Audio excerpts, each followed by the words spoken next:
Hello, I'm Stuart Scott from Cloud Academy, and inside the cloud this month, I'll be looking at the newest features within AWS Security, Identity and Compliance. There are 5 different updates this month covering IAM, 3 points on AWS Microsoft AD, and the Web Application Firewall Service. First up, AWS has released a new white paper explaining how to use AWS to mitigate OWASP's top 10 web application vulnerabilities. It explains how to use the Web Application Firewall Service to help you secure yourself against the main threats and flaws identified by the Open Web Application Security Project, OWASP.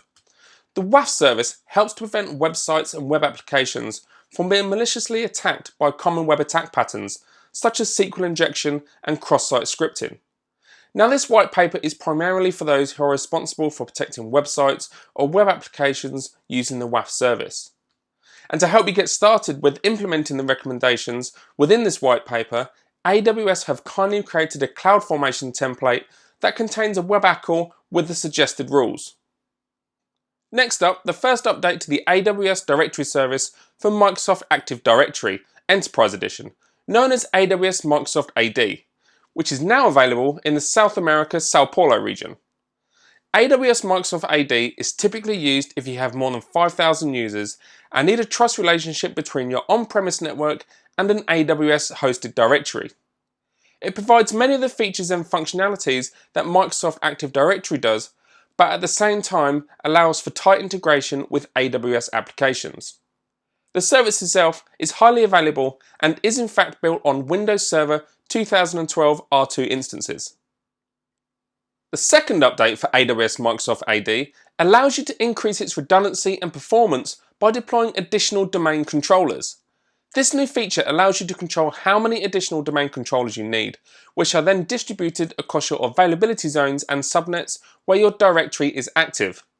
These additional domain controllers enhance the performance of your applications by enabling directory clients to load balance their requests across a larger number of domain controllers, whilst at the same time providing a greater level of redundancy, resiliency and high availability. The final update for AWS Microsoft AD is that you can now use it to help maintain HIPAA and PCI DSS compliance in AWS. HIPAA is the Health Insurance Portability and Accountability Act, and PCI DSS is the Payment Card Industry Data Security Standard. In this update, the service now has the controls required to help you meet HIPAA and PCI compliance. But remember, the compliance is a shared responsibility between you and AWS. Check out the range of AWS white papers that are available to help you architect and meet specific compliance. And finally, the AWS IAM Console now remembers your preferences for table column selections and policy viewing and editing. So now when customizing your columns within the users list and policy page, the console will remember your selections you made when you next reload and go back to those pages.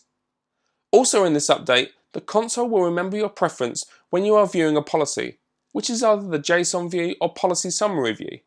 So when you next view a policy, it will provide the same view that you selected previously. Lastly, in this update, the console will also remember your preference for the Use Auto Formatting for Policy Editing setting. This basically decides if your JSON policy is formatted or not when saved. That brings us to the end of this month's edition of Inside the Cloud for AWS Security, Identity and Compliance. I'll be back again reviewing more updates next month. Until then, visit cloudacademy.com where we have a library of learning paths, courses, labs and quizzes to continue your learning experience.